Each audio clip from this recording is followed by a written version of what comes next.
नमस्कार बच्चों, हम पढ़ रहे थे चैप्टर नंबर 12 काल। तो आइए पढ़ते हैं। मित्र, मेरा नाम रुपेश है। मैं अपने परिवार के साथ आदर्श नगर में रहता हूँ। पहले हम सरिता विहार में रहते थे। मेरे भैया भाभी 2-3 महीने बाद यहाँ आएंगे।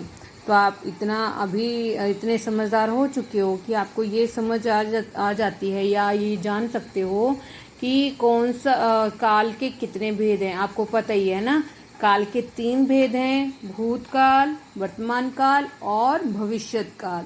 तो यही सब बातें जो ये बच्चा जो अपनी इंट्रोडक्शन दे रहा है, तो ये मतलब भूतकाल की बात कह रहा है कि मतलब पहले वो बोल रहा है वर्तमान काल की बात की मैं अपने परिवार के साथ आदर्श नगर में रहता हूँ। दूसरा कर रहा है भूतकाल की, पहले हम सरिता विहार में रहते थे। तीसरा सेंटेंस है उसका भविष्यत काल का कि मेरे भैया भाभी 2-3 महीने बाद यहाँ आएंगे। तो आपने इसको समझ ही लिया।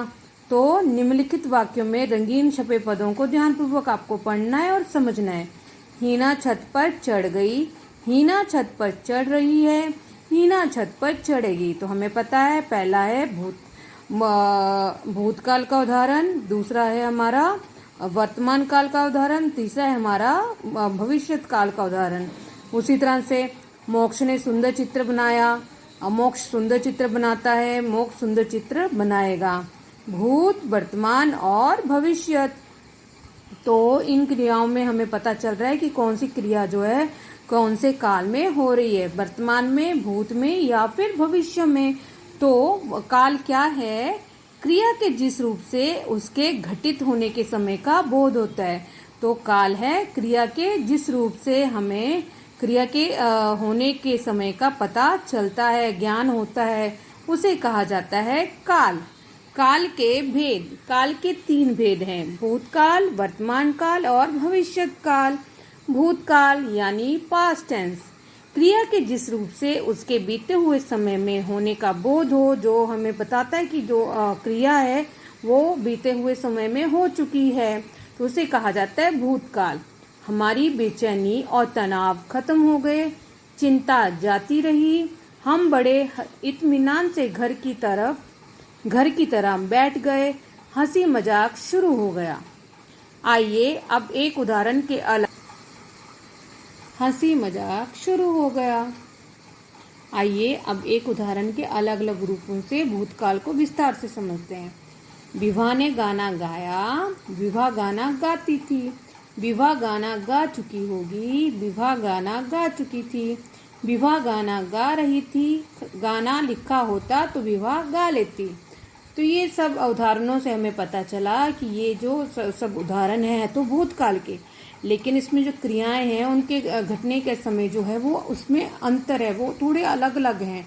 है तो भूतकाल में, लेकिन वो अलग अलग समय पर अलग अलग समय का हमें ज्ञान करा रहे हैं। तो भूतकाल के भेद, सामान्य भूतकाल, अपूर्ण भूतकाल, आसन भूतकाल, संदिग्ध भूतकाल, पूर्ण भूतकाल और हेतुमत भूतकाल। सामान्य भूतकाल जिसमें क्रिया जो है सामान्य रूप से घटती है। तो प्रजा राजा से मिलने आई, काव्या ने गुलदस्ता सजाया, तो इसे सामान्य रूप से क्रिया घट रही है, घट चुकी है, तो ये हमारा सामान्य भूतकाल। अब दूसरा है अपूर्ण भूतकाल। अपूर्ण यानी अधूरा, है ना, जो पूरा नहीं है। क्रिया के जिस रूप से पता चले कि कार्य भूतकाल में आरंभ हो गया था परंतु अभी समाप्त नहीं हुआ है, उसे कहा जाएगा अपूर्ण भूतकाल। जैसे श्रेया ऋतु को साइकिल चलाना सिखा रही थी, अरुण डाकघर जा रहा था। नेक्स्ट है आसन भूतकाल।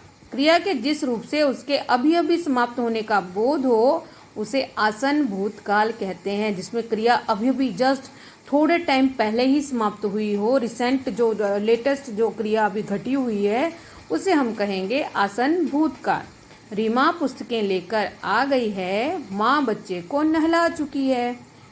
संदिग्ध भूतकाल, संदिग्ध यानी जिसमें संदेह होता है, जिसमें शक होता है।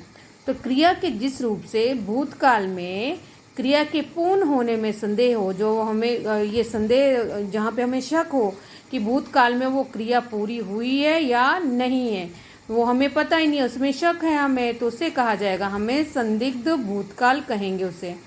गाड़ी स्टेशन पर आ चुकी होगी। हम सोच रहे हैं कि भूतकाल के बारे में, लेकिन वो हुई है या नहीं हुई वो उसके लिए हम श्योर नहीं है, इसलिए ये आएगा हमारा संदिग्ध भूतकाल।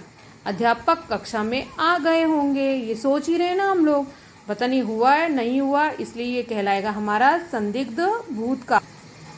नेक्स्ट है पूर्ण भूतकाल। पूर्ण मतलब पूरा, जिसमें क्रिया पूरी तरह से खत्म हो चुकी है। भूतकाल में हमें पता चल रहा है कि वो क्रिया उस भूतकाल में, पास्ट में समाप्त हो चुकी है, उसे कहा जाता है पूर्ण भूतकाल। क्रिया के जिस रूप से पता चले कि कार्य भूतकाल में बहुत पहले पूर्ण हो चुका है, उसे हम पूर्ण भूतकाल कहेंगे। जैसे पेड़ आंधी से टूट गया था, पहले हम लोग इधर बाजार में आते थे, ये क्रिया बहुत टाइम पहले हो चुकी है और पूरी हो चुकी है। हेतु हेतुमद भूतकाल। हेतु हेतुमद में दो वाक्यांश होते हैं, मतलब दो क्रियाएं होती हैं, उनको जोड़कर एक बनाया जाता है। क्रिया के जिस रूप से पता चले कि कार्य भूतकाल में संपन्न हो सकता था परंतु किसी कारणवश नहीं हो सका, उसे कहा जाता है हेतु हेतुमद भूतकाल। यदि अभ्यास करते तो अवश्य जीत जाते। यहाँ पे देखिए दो सेंटेंसेस को जोड़ा गया है, एक की क्रिया का प्रभाव दूसरे पे पड़ा है, इसलिए ये कहलाएगा हमारा हेतु हेतुमद भूतकाल। यदि वृक्ष लगाते तो वर्षा समय पर होती। तो मुझे आशा है कि आपको भूतकाल की ये सारे जो प्रकार हैं वो समझ में आ गए होंगे। अब है वर्तमान काल। वर्तमान यानी चल रहा जो समय है उसे हम वर्तमान कहेंगे। जैसे मैं अभी आपको पढ़ा रही हूँ, यह है वर्तमान काल। इस प्रकार क्रिया के जिस रूप से उसके चले रहे समय का बोध हो उसे वर्तमान कहते हैं, वर्तमान काल कहते हैं। तितली फूलों पर मंडराती है, गीले कपड़ों से पानी टपक रहा है, मीनल गुड़िया से खेलती है, राजू स्कूटर चलाना सीख रहा। अब वर्तमान काल के भी तीन भेद, सामान्य वर्तमान काल, अपूर्ण वर्तमान काल और संदिग्ध वर्तमान काल। इसके सिर्फ तीन ही भेद हैं। तो सामान्य वर्तमान काल, क्रिया के जिस रूप से उनके वर्तमान में सामान्य रूप से घटित होने का बोध हो उसे हम सामान्य वर्तमान काल कहते हैं। जैसे पक्षी पेड़ की डालियों पर चहचहाते हैं, सैनिक देश की रक्षा करते हैं, तो ये हमारे हैं सामान्य वर्तमान काल। उसी तरह से अपूर्ण यानी अधूरा वर्तमान काल कैसे आएगा, तो देखिए क्रिया के जिस रूप से यह पता चले कि क्रिया अभी चल रही है, समाप्त नहीं हुई है, उसे हम अपूर्ण वर्तमान काल कहेंगे। चालक बस चला रहा है, ये उसकी क्रिया है, वो क्रिया कर रहा है बस चलाने की, लेकिन अभी चला रहा है, वो पूरी नहीं हुई है, इसलिए यह है अपूर्ण वर्तमान काल। समाचार वाचक समाचार सुना रहा है, ये भी आएगा अपूर्ण वर्तमान काल में। अब है संदिग्ध वर्तमान काल। संदिग्ध शक वाला, जिसमें संदेह है।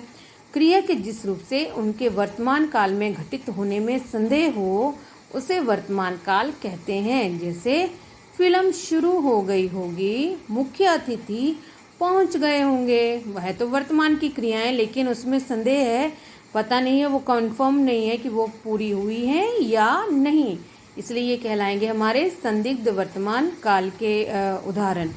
भविष्यत काल यानी हमारा आने वाला समय। भविष्य अर्थात आने वाला समय, क्रिया के जिस रूप से उसके आने वाले समय में होने का बोध हो उसे हम भविष्यत काल कहते हैं, फ्यूचर टेंस कहते हैं। आज शाम को क्रिकेट मैच खेला जाएगा, अधिकारी थोड़ी देर में आदेश लिखेगा, हम झांसी की रानी कविता पढ़ेंगे, साहिल एक मधुर गीत सुनाएगा। भविष्यत काल के दो उदाहरण, एक सामान्य भविष्यत काल, दूसरा संभाव्य भविष्यत काल।